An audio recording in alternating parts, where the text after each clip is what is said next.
سلام ومحبة لكل اللي بيشوفني وبيتابعني من أي مكان في الدنيا. ازيكم عاملين ايه؟ يا رب كلكم تكونوا بخير. النهاردة جاية لكم فيديو جديد، فيديو اللي هو روتين العيد متأخر جدا جدا، بس أنا قلت أوريه لكم يعني للي حابب يشوفه طبعا.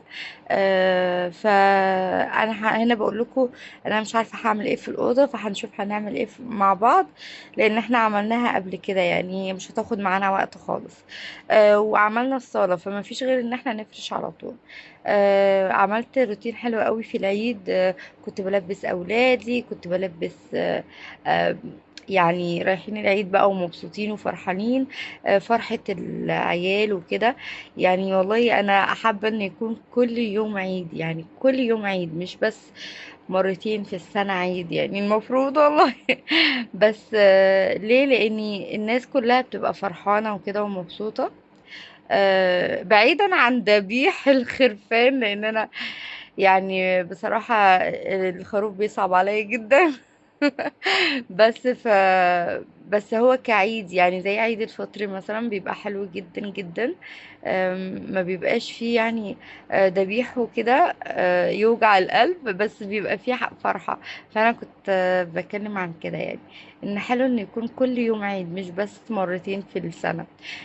حاجة حلوة بتفرح الناس واحنا اساسا طيبين قوي، يعني احنا كناس يعني طيبين قوي قوي، والله نستاهل كل خير.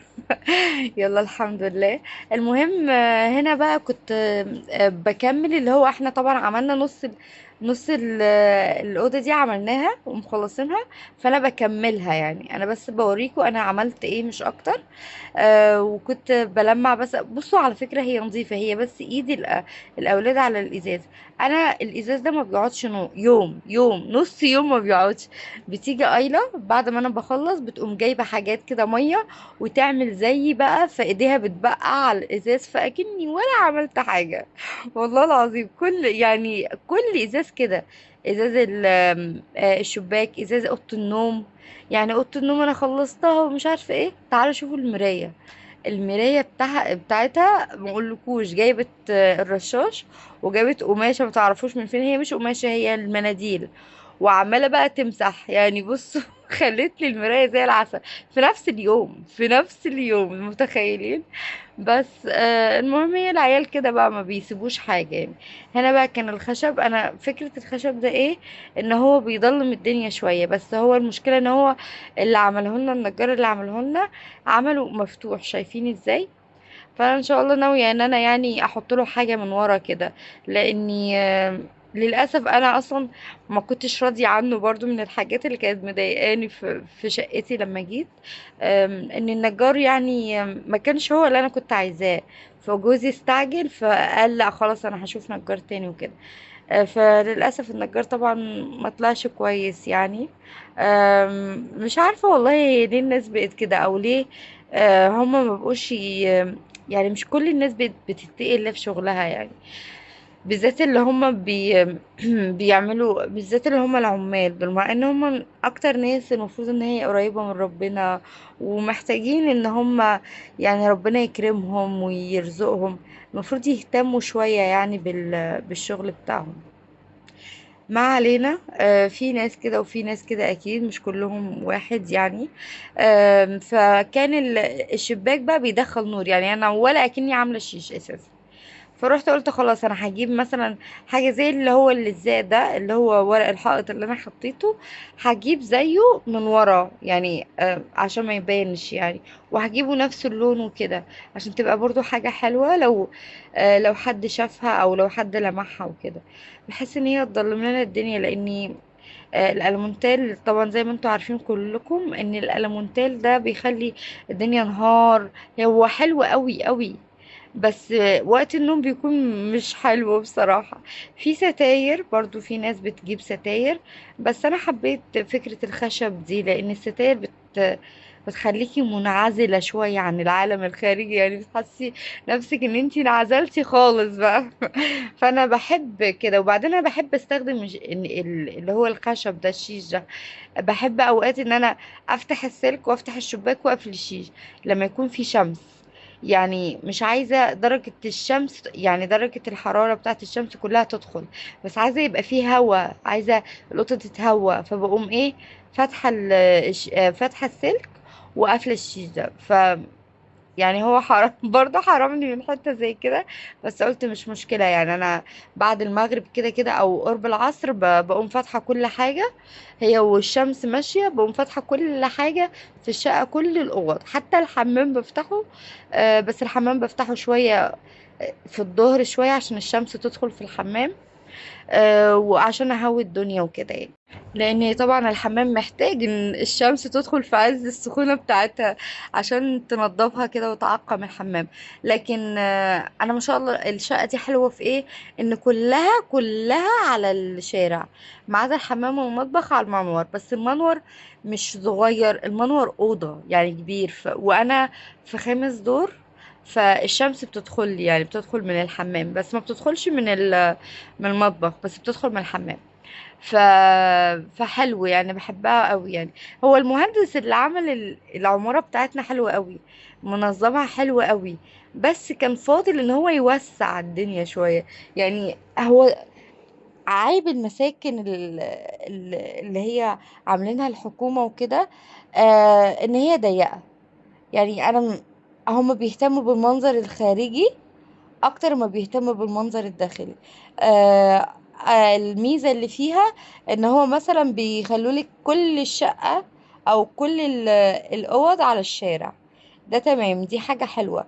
بس مضيقين قوي على الناس جوه، يعني اللي يخليك تعمل وسع ما بين العماير مثلا، او الأوضة دي تكون داخلة عن الأوضة دي والأوضة دي تكون طالعة كده، يعني بيبقى عامل أشكال هندسية يعني وكده. فليه ما توسعش على الناس؟ يعني برضو حط في بالك انك توسع شوية. لا للأسف الأوض شوية ضيقة يعني. هنا كانت بنتي ليها مزاج ان هي تنظف بس يعني مش قوي، فشوية تيجي تنظف وشوية تقولي خلاص انا تعبت. خليتها بس تلمع باقي السراير وكده، لان السرير من تحت طبعا ما اقولكوش يعني. يعني هو يمكن مش باين او باين، مش عارفة اذا كان باين كان متوسخ وكده ولا لا. بص ما خدتش الاوضه معايا كتير، لاني كنت عاملاها وكنت عامله فوق الدولاب وكنت عامله المروحه، فكله الحمد لله ما خدش معايا وقت يعني. يعني يعتبر ان احنا بنلمعها بس كده. فلمعتها وطلعت على الصالة برضو، ولمعت الصالة ومسحتها برضو، دلقت مية. بس طبعا انا لما بدلق مية بعدين باجي لازم انشفها كده بالشرشوبة زي ما انتوا عارفين طبعا نظامي في المسيح. آم، بصوا الحاجات اللي هي اللازقة هناك ده البانة. بعدين قمت جايبة، مش انا بصراحة يعني عشان ما اكدبش، جوزي جاب حاجة كده وطلعها بيها يعني. انا بصراحة ما عنديش خلق خالص ان انا اطلع الحاجات دي اللي هي اللي بان ده، مش عارفة ما بحبش، يعني بتضايق جدا، بس بطلعه طبعا يعني. بس هو جوزي لما جه ولقى الدنيا ممسوحة وكده زي اتشجع كده فقام طلعها هو. ما خدش معاه طبعا ما شاء الله يعني ثانية، فهمت ثانية. هما لما بيعملوا الحاجة بيعملوها بسرعة مش زينا.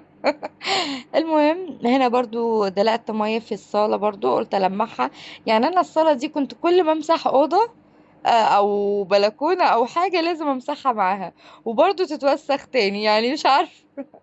زي ما قلت لكم طبعا دي الملاية او الملاية بالكوفرتة، الطقم بتاع العيد اللي معروف ان هو، زي ما قلت لكم يا جماعة انا ما بشتريش طبعا كل عيد، ما بشتريش ملايات، بس انا مخصصة ملايات مخصوصة ليوم العيد يعني. عشان احس ان ده بتاع العيد يعني زي ما قلت لكم كده. ودي فرشت الصالة كده، كان الشكل النهائي بتاع الصالة. طبعا غسلت اللي هي الحافظة دي في الغسالة وفرشتها برضو. وطبعا غاسلين السجاد مع بعض، وعاملين اللي هي ورق الحائط برضو مع بعض. مش عايزة اقول لكم ايلا جابت القلم ومسحت على ورق الحائط، و... وجيت امسحها بالبريل وقماشة، بريل وقماشة، اتمسح خالص الورق الحائط. عشان تخلوا بالكم يعني ما بيستحملش المية ده. انا قلت اقول لكم يعني. بس انا عشان عندي زيادة فما همنيش الموضوع، هقطعها وهقوم الزق بدلها حاجة تانية.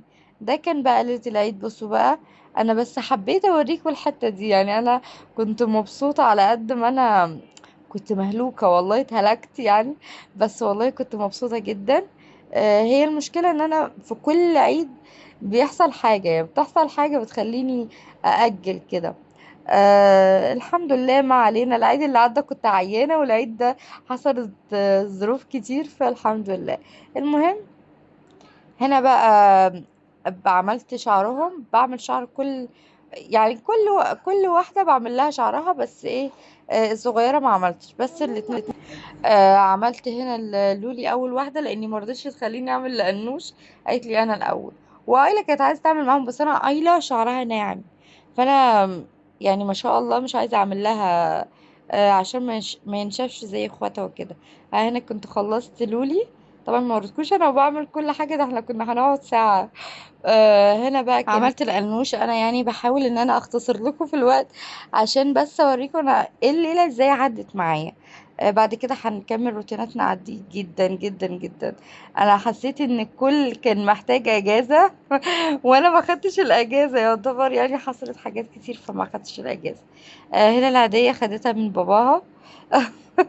فرحانة بيها، العشرين الجديدة دي اللي نزلت، ففرحانة بيها جدا. بصوا انا شعر او بناتي يعني مش ناعم، اللي هما الاتنين الكبار. الصغيرة دي ما شاء الله ناعم زي شعري يعتبر، وشعر باباها ناعم. انا مش فاهمة هي ليه شعرهم دول كده. المهم، يعني هما طالعين لناس تانية في عيلتنا يعني، بس مش انا وباباهم يعني. انا البنت الصغيرة هي اللي طالعة شعرها زي انا وباباها.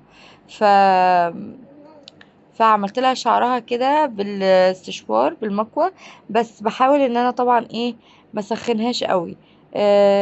الاول كنت بعمل لها ميه، يعني اغسل لها شعرها واخليه ينشف، وبعدين اكلهم لقيته ان هو بيبقى ناشف. فلما رحت الكوافير لقيتها بتحط زيت، زيت جونسون. فانا قمت حاطه زيت برضو، بس مش زيت جونسون بصراحه، عشان يبقى بيلمع كده، بيدي اللمعه دي. ف... فعملتها فطلعت حلوه يعني، بس زي ما انتوا شايفين بيطلع زي بخار. فانا قلت ايه، انا اختي يعني بتستخدم كده حاجه مع بنتها، اللي هو حمام كريم وحمام زيت. انا بعمل لهم حمام زيت بس بصراحه مش دايما، بس عايزة التزم والله عشان شعرهم نشف، وبالذات لما جبت المكوة دي، فعايزة ان انا اهتم بيه شوية. يعني ممكن اخصص مثلا يومين في الاسبوع، يوم في الاسبوع، عشان خاطر ابقى مركزة ان اليوم ده بتاعهم، يعني اليوم ده هعمل شعر البنات واحط فيه حمام زيت. بصراحة مش عايزة اعمل حمام كريم. انا قريت في الموضوع ده يعني، بصراحة يعني دخلت على مواقع وكده، فاكتشفت ان في بعض يعني الشامبوهات بتاعت الاطفال والحمام الكريم بتاعت الكبار وكده، في مواد مش يعني مش مضرة. هما زي بيطحنوا كده حاجات من الحشرات ويعملوها بودرة ويحطوها في الشامبوهات، انتوا فاهمين؟ يعني احنا بنحط حشرات في شعرنا. بس يعني هحاول ان انا اخفف بصراحة من الحاجات دي، واشوف حاجات طبيعية. دي بقى الهدوم الداخلية بتاعت اولادي، فلبسوها البنات يعني، البنتين لبسوا زي بعض، واحدة كبيرة واحدة صغيرة، ودي هدومهم دي بتاعت العيد. بس فقلت خلاص لا، انا هستخدم لهم زيوت طبيعية، مش هستخدم يعني مش هستخدم. هحاول ان انا اقلل من الشامبوهات والحاجات دي بصراحة، لغاية ما نتعود. المشكلة ان احنا متبرمجين على حاجات ما نقدرش يعني، حتى لو عرفنا ان هي مضرة، زي السجاير بالظبط يعني. دلوقتي حسيت بالناس اللي هي بتشرب سجاير وما بتقدرش تبطل. يعني لما عرفت ان الشامبو بيتكون من ايه ومن ايه ومن ايه، فقلت ايه ده، احنا عمرنا ما سألنا هو الشامبو بيتكون من ايه. بالعكس احنا بنقول لازم نستخدمه، لازم ده يبقى حلو، وده احسن من الصابون، وحتى الصابون يعني. ف بالعكس ده طلع الصابون شوية حلو عن الشامبوات. انا بقى النوش عمالة ترقص ومبسوطة وفرحانة. هو ده اللي انا بقول لكم عليه، يعني بصوا ازاي العيال مبسوطة والله. يعني ليه ما يبقاش على طول العيد؟ بجد والله. بص فرحانة فرحانة طبعا ان هي جايبة هدوم جديدة وكده. الطقم ده بصوا انا كنت عايزة اجيب لها فستان لان هي بتحب الفساتين وخلاص. يعني انا يعتبر احنا عندنا عشان صعيد كمان في فترة معينة بنلبس فيها الفساتين، بس بعد كده بنلتزم بحاجات تانية يعني. شوية شوية البنت لما بتكبر بتلبس حاجات برضو غير ان هي وكانت طفلة، وبعد كده بتتحجب وبعد كده. فيعني كنت عايزة ان انا اخليها تستمتع شوية بالفساتين. بس ما لقيتش والله فستان حلو لقيت ده، وده حلو ومحترم وشيك وهو كده اساسا. وبيقولوا لي هو انت ايه اللي بتلبسيه لبنتك ده؟ بس انا بقول لهم يعني ده حاجات عادية والله، المفروض يعني دي طفلة يعني. يعني مش معقول من دلوقتي هنقعد نقول لا دي ما تلبسش كده ما تلبسش كده. طول ما هي قدام عينينا وكده وربنا يحفظها وكده خلاص يعني. هنا دي كولونيا، حطي كولونيا. بحط لهم كولونيا جانسون. دي بتبقى معايا كتير الكولونيا دي، يعني بتبقى بتقعد. يعني انا بشتريها بتقعد معايا كتير قوي يعني والله. ممكن تقعد معايا اكتر من سنة، هي على قد ما هي صغيرة بس بتقعد. لان انا اساسا مش بحط لهم دايما، اولا ثانيا بحط لهم لما نكون خارجين مش كل يوم لان هي صعبة. يعني ممكن تجيب التهابات للطفل من كتر ما هي. والله اعلم ممكن برضو لو شفناها بتتكون من ايه تطلع من بلاوي زرقاء تانية. عشان بتحرق وكده يعني لما بحطها لهم. حتى انا بحاول ان انا احطها على الطعم اكتر من الجسم. يعني شايفين بتعمل ايه؟ شايفين الحركات اللي بتعملها انوش فظيعة. والسؤايلة عايزة تعمل زيهم. بقول لها حاضر هعمل لك، حاضر هعمل لك. بتقول لي هي عايزة تنام، شايفين عايزة تنام بس شايفة اخواتها بيلبسوا فعايزة تعمل زيهم شايفين. فقلت لها حاضر، بس انا على اساس ان باباها مش هياخدها طبعا معاه. فقلت خلاص هي خليها يعني هلبسها الفستان بتاعها عشان ما تبقاش متضايقة. لان هي بقت فاهمة، يعني بقت فاهمة ان هي لا عايزة تلبس فستان. هي اساسا اللي بتختار هدومها على فكرة والله مش انا. يعني ايلا دي انا ولا بتحكم في شعرها ولا هي ولا لولي، ولا بتحكم في شعرهم، ولا بتحكم ان انا مثلا البسهم خالص. بالعكس انا ممكن افضل اغسل في الفستان ويفضلوا يلبسوا فستان ويسيبوا كل البيجامات بتاعتهم. فبص ايلا، بص ايلا بتعمل ايه من ورا. فده يعني ده مش مني انا والله هم يعني. يعني لولي دي عايزه كانت تعمل شعرها زي اختها. فقلت لها لا انا هعمل لك هحط لك توكه وهعمل لك حاجات حلوه لاني شعرها مش زي برضو انوش. يعني شعرها شويه ناشف عن انوش، هو ناعم بس ناشف. بس فما بتحكمش خالص فيهم او في الفساتين اللي بيلبسوها او في هدومهم، بالذات اللي هي في البيت دي. عايزين فساتين على طول، عايزين يلبسوا فساتين على طول. دي بقى الحاجات الاكسسوارات اللي باباهم جايباها لهم. شايفين القمر عسل. بتقولي اعملي لي زي قنوش ولففيني. ما شاء الله حلوين خالص، ربنا يخلي يا رب ويخلي لكم اولادكم يا رب. ده محمد. محمد لبس لوحده يعني ما بيخلينيش البسه. بقول له تعالى صورك، مش طايق نفسه. مش طايق نفسه اللي هو انتي عايزة ايه؟ يلا انا اتصورت بيقول. بقول له طب بس انا هحط لك كريم واحط لك برفان من دلوقتي عامل نفسه راجل. هو طبعا راجل يعني بس اقصد بيقول لي انا مش عايزه اتصور يعني وكده. لبست طبعا ايلا عشان تبقى زيهم، وبكده ابقى خلصت بقى ليلة العيد. وكل سنة وانتم طيبين، وكل دقيقة وانتم طيبين يا رب.